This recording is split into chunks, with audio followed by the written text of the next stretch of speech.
Hello, welcome to another DevNation Live. Today, I'm the presenter, I'm your host, I'm Ed Spianaga because Burr Sutter is on vacation. But you know what's even better than being on a beach in Thailand?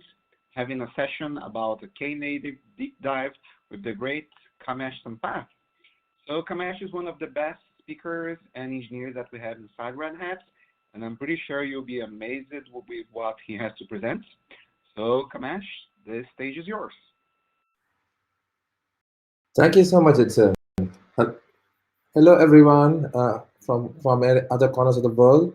Probably I'm live from Bangalore, which is GMT plus 5.5 hours, close to midnight. Um, Today's session, I'm going to take, as Edson was saying, I'm going to talk about Knative. It's a bit of deep dive. I have very less slides to show to you and more demos to show to you. I have 3 to 4 demos lined up with demo guards with me today, so you should be having fun with me today, right? Any questions if you have, please feel to reach out to my email or my Twitter handle here. I'll be happy to answer your questions. And you can also find the slides in this bit.ly link here on my slides, bit.ly kn serving, from where you can get the thing as well. All right. All right.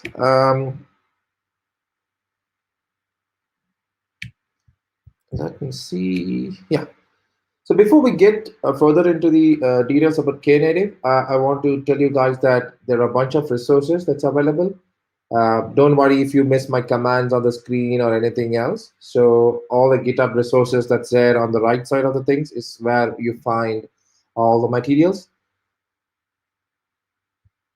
And also, like, you can also go to my blog, which is there, which I written a couple of months back before Christmas on Knative build and Knative serving. Right. So before I jump into, I'm not going to go very deep inside Knative. I'm going to touch upon 3 important building blocks of Knative. The one which is called as serving, which technically, as the name says, like it serves you your request. I mean, making a serverless component gets executed over HTTP or events, responding to events, etc. One of the important things about this is that they scale down to 0, which is quite something which is new to the serverless world, which is where we want to scale up and down to 0 pretty fast. In Kubernetes world, you've heard about that. We use the scale down using replicas. Here it is done automatically. So that's a big difference with respect to Knative and adhering to the Kubernetes primitives as well. I can also find the GitHub link, which is the live spec. Still the latest, if I believe right, today what I saw was 0.3. That's the release which is going to happen soon with respect to Knative with serving. You can go to this link to find more about serving and what it all gives and has in store for you.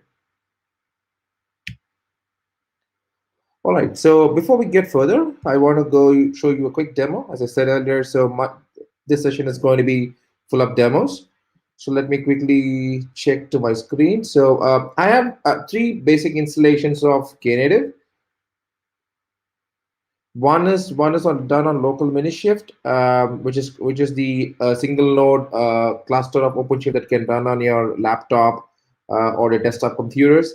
And I also have one GKE instance where I deployed the complete Knative stack here. And I also have one more instance running on cloud, on Google Cloud, where I deployed OpenShift as well.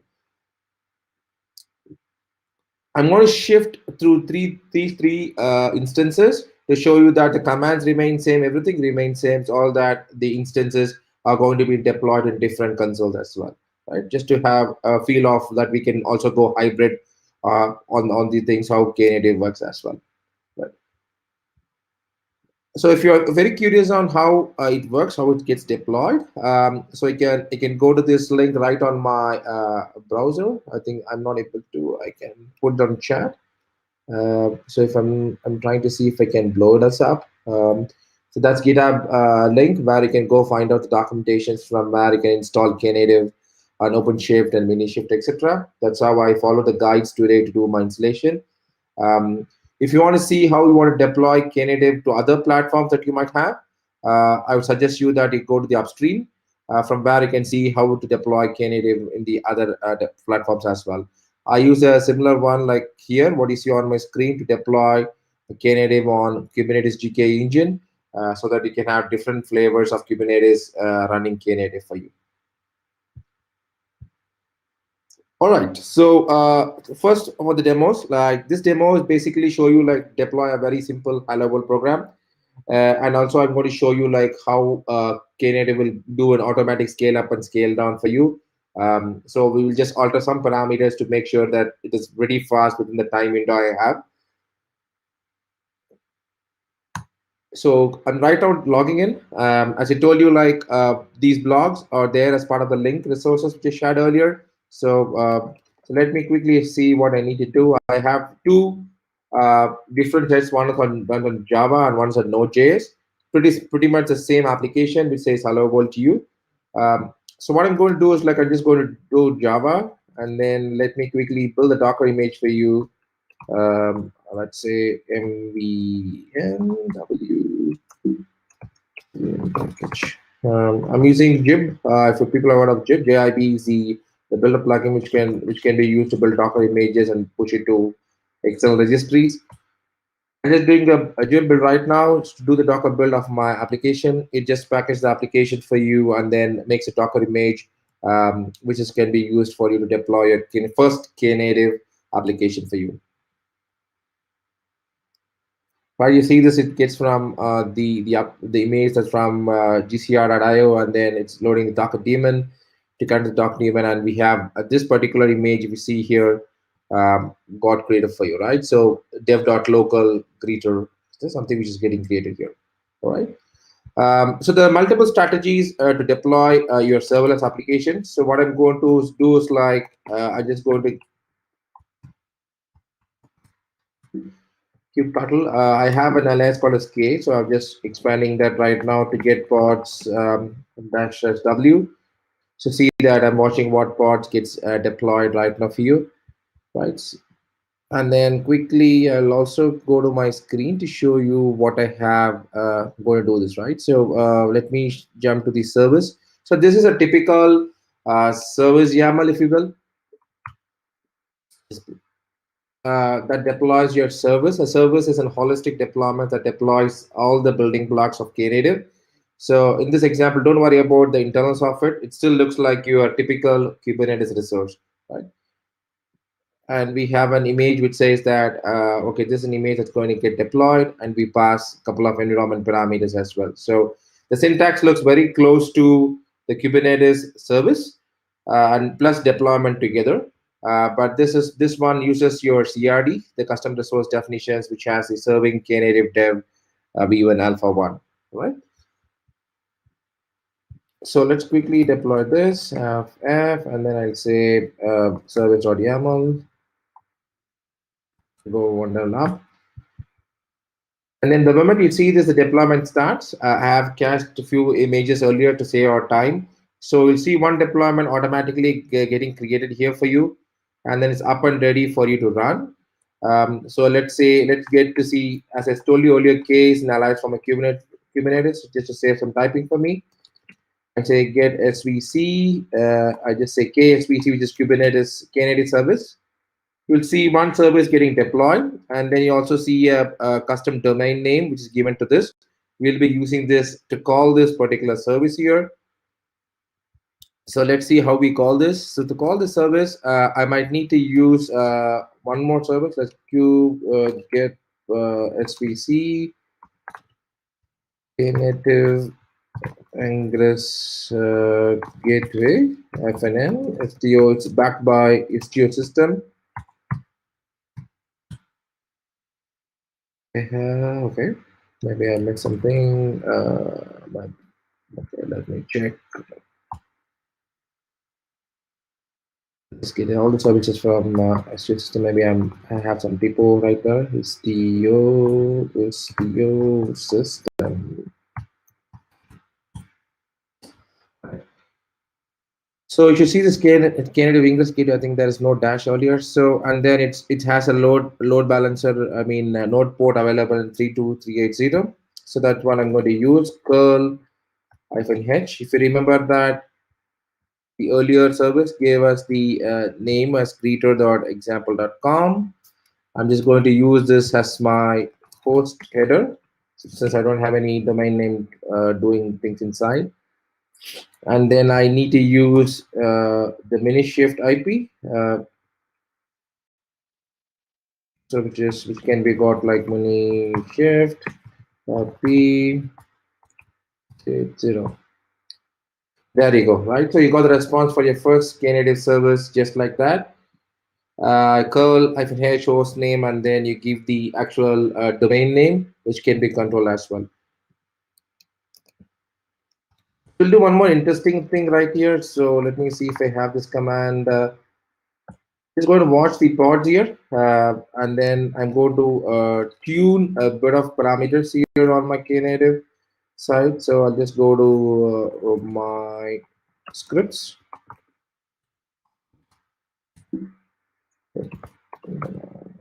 Okay, right here, cd Knative. And then what the script does is it just alters your one of the internal auto scaling configurations for Knative, which controls when your services has to come down and come up, etc. How long it has to stay before it gets terminated automatically. So this exact thing, you can find more details about this particular config map right here on my screen. So the one which you're interested here is like the one right below the scale to zero threshold and scale to zero grace period, right? The threshold basically says that how long it has to wait before it goes down, right? And the grace period, like basically tells, okay, if you have incoming requests to your services, it has to wait for that many number of seconds before it can start to terminate your pods.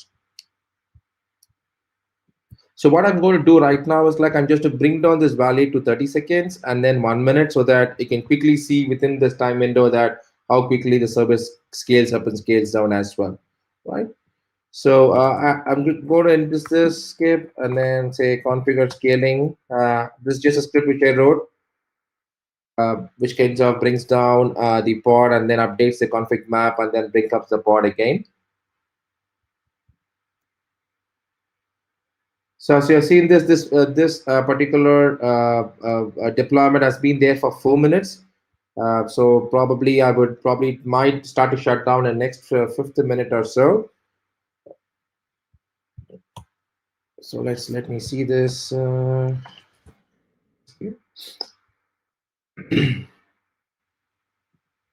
wait for the script to complete so that we have things to do scaling. And also I'm also going to show you like how auto scaling automatically happens for you as well. So Knative has a feature by which like if I configure a request, right? So if the request, it can automatically scale up the pods to serve your request. In our case, if you remember that what I have done is that by default, the container concurrency, how many concurrent requests it can handle is technically by default 100. So what I'm trying to do right now is I'm going to make this to 30. Right, so that like if I go to send 100 requests right now, it at least requires bunch of more pods, more than 2 pods to serve the request, right? All right, so the scaling configuration is done. Let's wait for the existing pods to go down. And while that goes down, what I'll also show you is that what script I'm going to run. So I just have a script which says that it goes calls this particular same URL which we did. Siege is a tool that's used to do concurrency testing with Kubernetes. So I'm going to have a concurrency of 100 users, and then it's going to fire to the same call here right now, what you see here. Right, so let's see if this guy goes down in a second.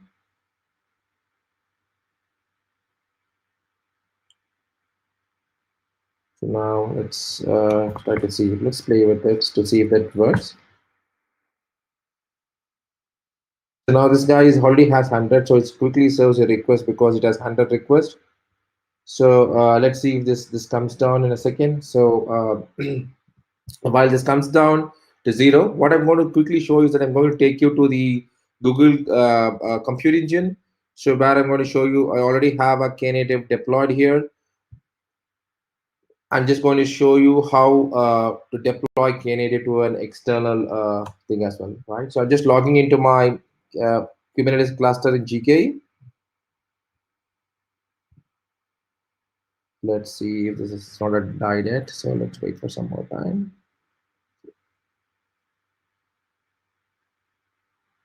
And once you see this, this cloud container clusters, we can try to log into that. It might take a bit of time. I'm just trying to see. Okay. All right. Come on. We got it. So right now it's got into the cluster right now. So let's quickly close this because I logged into another thing. So I cannot use this one right now. So what I'm going to do is like I'm just going to do the same thing. Let's see quickly k get parts -w, and I'm just saying to say k applied ff service dot no. Right, you should see the same deployment starting again here, um, and then but this is a node version of the deployment, so it's up and running. Let me quickly grab the commands that I need to do here. So I have my here. Same way we call this. If you see this, we have the same service deployed here. Get svc ksvc knative. So we got the greeter.default.example.com. Here in this case, it's deployed into a namespace called as default. So that's the reason why if you see our URL right here is changed to default.example.com, and then the IP address of the thing. The big advantage with GK is that they already have load balancer deployed. If you see this services list here on GKE, so you'll see the services list has the load balancer for Knative Ingress Gateway deployed as load balancer. It's available for you. So you don't need to use a node port right here. So that's one advantage with this. Since I have not configured a load balancer locally for Minishift as well as for my OpenShift instance, which I'm going to show in a second. So you might need to use a node port technique to kind of connect to the server. Okay, so let's log back in to see what we have here. OC login new. By default, the credentials for local Minishift is admin. To use Minishift IP :8443. So I'm logged into my OC, change my project to my project. So let's start our watch again and see. I don't have any part. I think it's still running. So probably it's stuck somewhere. Let's get back to that until it gets terminated. So what I'm going to do is I'll just clear this off, clear delete. So the command to clear this off is same service.yaml. I'm just using delete command to see if this gets terminated. Okay, come on, come on.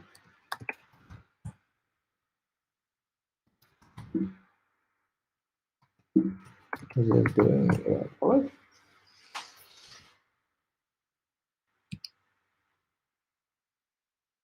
Let's see, get parts. There's no resources there. So what I'm going to do is like just start deploy the service here. Okay, apply chef. Let's see if the pods come up. Yes, it's in its initializing stage, and then it started to run. It's 27 seconds. Okay, let's try to flash our watch command. Let's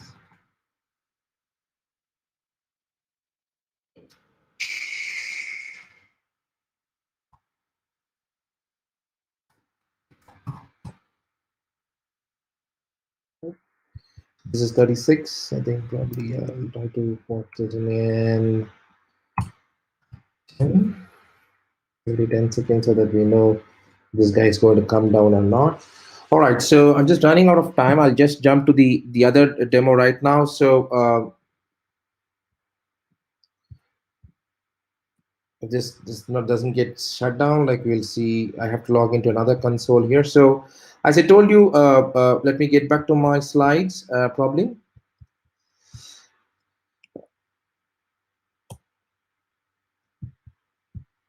Let me move it from my screen. So if you see, the bill takes care of taking it's complete the bill life cycle of your serverless deployment. For example, in this case, what you see on my screen is the user creates a bill and it pulls the resources from your GitHub, and then we have something like a build template. Just imagine it like to be your Jenkins job template kind of stuff.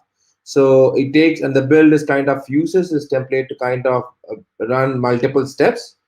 Once the steps is done, then what exactly happens is that it pushes the build container to the container registry, and then that the service takes it up and then kind of deploys this. Right now, what you have done in our case, if you remember the previous case, we did a Docker build, and then what we did is after we did the Docker build, we kind of push the image into the registry, and then we kind of deploy the service separately. In this case, what you're going to do is like I'm just going to do this service direct deployment, and the service has a reference to the build, and the build out updates automatically for you. So let's quickly take this demo as well here. So I'm just going to go to my build. I'm just going to log to my GCP server. That's an OpenShift deployed here. And then the first thing what I need to do is like, uh, what I do is like I have a template. I need to create the template first. So I'm just going to do the same command again. Apply the chef templates, Java template gets created now. And then if you see this, let me pull this service again. The similar service what you've seen earlier. And then let me come on. Okay, Java here. So what I do here is that I have a build configuration defined, and then I say from where I need to pull the resources from, and then come and then bunch of parameters that I pass to my Java builder template, right? I also use a PVC to kind of store the malware artifacts, so each and every build of mine is pretty much faster and quicker. Okay. So as usual, we do the watch what gets created. That shows you there what are the pods that get executed when the build runs. So I'm going to do is just get out to the root directory. There's not going to be any build, so let me get to the Java directory. So okay, sorry.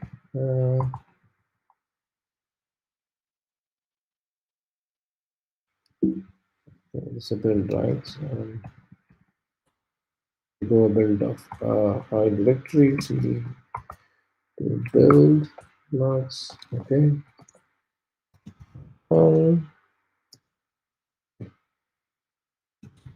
Perhaps that's Java. We see that there's a bunch of 4 init containers that gets created. This is a little bit hacky right now because all the build steps get created as init containers. And at times, like you might be wondering, like, how do I see the logs? So one of the ways I found was like using a tool called a scale, which is Kubernetes scale. This tool is called scale. And then I can kind of traverse a pod to see what build gets executed. And then logs. Currently the limitation right now with Knative build is that in case the build fails, I have to delete and restart it again. So that's getting circumvented via pipelines, which is the main spec that's getting executed right now as well. And then once the build is done, so you'll see this automatically creates a container for you. So let's watch that via the console. So this is my OpenShift console that's available from the GCP machine for me. So you can also watch this from the GCP as well. Right, okay, come on. And then this done. Okay, the pod gets completed, and then You will see the deployment starts right now.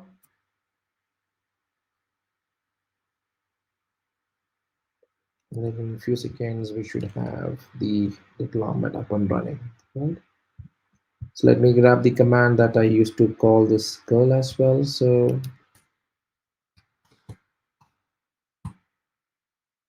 you see this Java Knative one OpenShift is right now coming from this particular thing, right?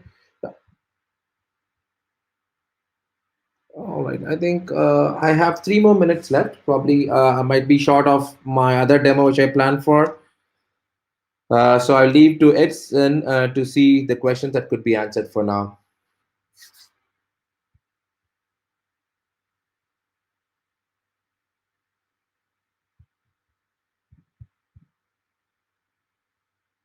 Would be even better if you could be able to answer this one.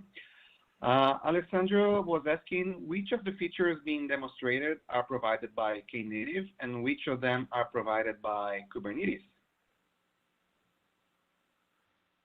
The features whatever we showed today, the service is given by Knative, the routes is given by Knative, the configurations is given by Knative. Um, the only thing what Kubernetes gives us is the platform to run the serverless workloads. Mhm. So and then like you also use the same technique like how we define a service, how do you define a resource, etc. It's going to follow the same YAML structure via the CRDs. So and then that gets injected inside your Kubernetes to run the show. Mhm. And exploring this question, if people here are new, some people are new to Knative and Kubernetes, why is Knative so important for the Kubernetes platform regarding serverless workloads? Okay, that's an awesome question. So the whole idea is like if you've seen the serverless how it evolved over the period, you will see that there are various platforms which plugs in its own features and then it kind of affects the portability across the platforms. For example, in this case, I showed you that I ran the same code in my local machine and then I also ran in GKE on Kubernetes engine and as well as on a GCP on a different cloud with OpenShift. Everywhere I went, I follow the same procedure to build and deploy my serverless workloads. So which is something which was quite important from the serverless point of view because we want to have a standard or a platform where I can run the serverless workload in native Kubernetes way, so that like it adheres to all the primitives that Kubernetes gives for us with respect to application orchestration. Mhm. Adam has another question for you. How much latency should a client expect if a Knative service scales to zero? For example, you scale to zero and you I'm have a personally I'm not seeing a big latency right now here. At least with my whatever I measured with my local platform, there is a momentary latency where the service has to come up. Technically, like if you have your Java services right now as of today, there is a bit of latency for it to come up, which will soon be mitigated by things like Graal or other kind of stuff. So if you see Node or any kind of Golang or any kind of other programming languages used to build your services, they are too fast, and you hardly see any kind of a difference for them to come up and down. Mhm. I think we have time for one question, and we have here, when will Knative become a GA feature on OpenShift? Okay, that's a very nice question. But we just announced that in KubeCon about Knative, but I don't have any timelines with me on when it's going to be GA or OpenShift.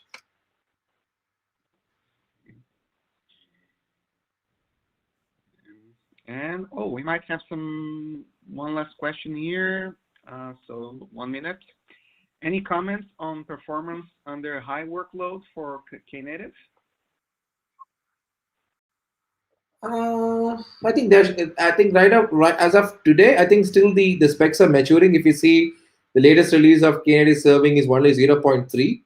Definitely, there are some performance hiccups. Even I have seen few when I was building these demos these days. But it should be definitely be optimized when it gets mature.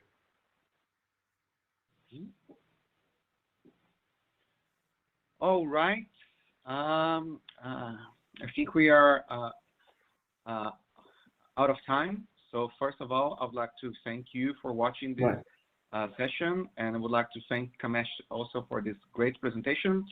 And Kamesh said on the slides, if you have any questions, you can send an email or tweet to Kamesh. I'm pretty sure he'll be more than happy to answer the questions. And see you on next DevNation Live.